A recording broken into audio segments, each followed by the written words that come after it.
tak makan. Pernah makan sarapan sama-sama lah dengan Khadijah meja sama. Okay, faham. Lagi? Tu je lah. Pernah naik ATV. Macam minum air satu setengah? Jujur. Ada dalam hal kalau tipu dosa. Tak pernah lah Pak. Soal-soal apa ni awak tanya ni? Tanya je. So setiap bila rapat dengan Cik B? Sejak bila sejak rapat dengan dia bila waktu kerja dia baik lah. Waktu kerja dia baik Kak Rizal Abah. Faham. Apakah ciri-ciri yang menyebabkan Amai rasa Cik B ni comel atau baik? Rasa baik sebab pertama Tak kamera. cara dia cakap. Okey. Lepas tu kedua macam Amai rasa macam dia suka berkawan dengan semua orang. Okey. Lagi? Tu je lah. Dia sweet tak comel? Sweet tak lah.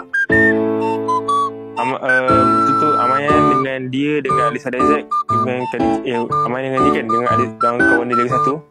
Kita pernah kena current waktu pegang mesin bending mesin Abang Ifan kat Sugih. Okey. So balik perkara cus melamatkan Cik B daripada perkara. Tak, Amai suruh dia try current tu. Oh, kau suruh dia kena current. Kalau dia mati?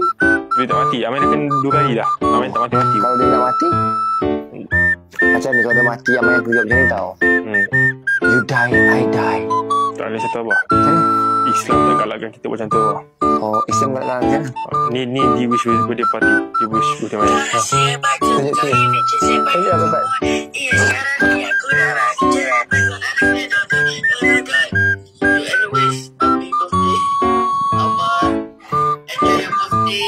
Oh mega ya. Kejap. Ulang balik.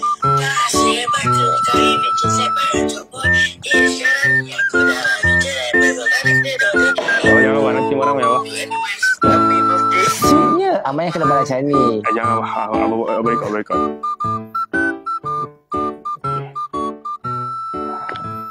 Thank you Cik B. Pakai menantu papa. Jangan Abah, jangan.